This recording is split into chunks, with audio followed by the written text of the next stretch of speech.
Sally, we were talking about this before the programme began. You think it's got to be one of two things. It's either industrial toxic venting or a similar thing from a vessel out to sea. But your money's on France, isn't it? It's hard to point a finger, and actually it's because it's a Sunday. And in my past work on chemical plants, Sunday was when they did illegal venting. Illegal? Why Sunday? Well, because it was quiet. The workers weren't around the plant, and if you wanted to get rid of a whole load of stuff, it's so what rather happened. than processing it properly and legally and expensively, they look around, nobody's looking, Yes. psst, let it all out. I'm talking about another country, not this country, of course. But one would look at France, as the fire service sensibly is, because it's such a large dump. The volume that's taken it right up the cliffs, because one of the early reports were people up high were the first. So it meant the high dose coming in hit people on top of the cliffs, and that's where the paramedics had to attend to them.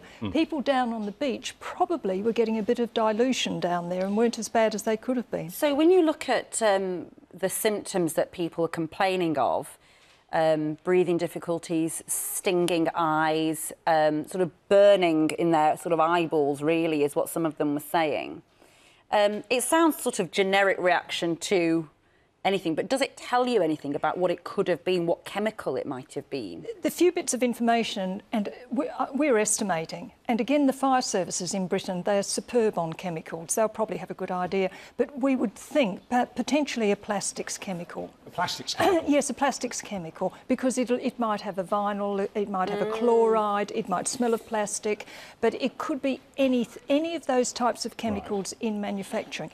Very bad for you, I might say. So don't walk away and not be tested. Don't go be tested. And will blood tests, as Ranvi was suggesting earlier, will blood tests reveal what the chemical was? Can we detect it from that kind of test? I would be surprised if it's in small amounts, but the blood gases, if they've taken them early enough, it should give them a diagnosis. But you need quite a bit. Air testing is pretty useless. Well, because it will have gone... I mean, Katie's there this morning, it looks pretty clear, so... Well, running around trying to get an air test is very difficult. So is it going to end up sort of being conjecture and a bit of investigation as to what was out in the water at the time? And, I mean, can we ever really know what it was? If they identify it, people... my advice is always to the public is to be much more careful in terms of... because you can have lung damage, you can have liver damage with some of these types of industrial chemicals as well. But people obviously were got out of it pretty quickly. Yeah. So obviously the wind was coming in from the sea. Just running with this theory that it might have been a factory on the other side of the channel, we're talking about 22, 23 miles away. If it's a coastal unit, they would have checked the winds if they had done this. You can't libel a country, so I think we're safe.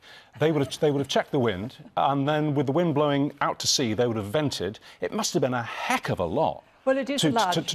Not to dissipate over the channel, to come all the way to the English coast. Still be sitting there. Yeah. You could have another effect from a ship illegally dumping its waste onto the water and then the sea mist picking it up. You know, there are different methods. Right. But if it's an industry venting, you'll remember when Fukushima sort of had all of its radiation, and they were trying to vent from those big reactors out to sea, and guess what? The wind brought it right back into Tokyo. Now, so it can come back as we're well. going to hear from the weather forecast from Lucy shortly, it's going to be a beautiful day across much of the country, particularly down in the south. Should people feel safe going to that part of the coastline today? Oh, 100%. And that's why the fire services will obviously sort of have their chemical monitoring going. Right. I think that incident has been over, and it's not Sunday. Very quick question and answer, please. Wouldn't it make sense for the authorities, be that the police or whatever, to get where the wind was coming from yesterday, do the back bearings and see what factories are along the north coast of France? I would think they would have done that, yes, but Good. no one's going to put their hand up. No.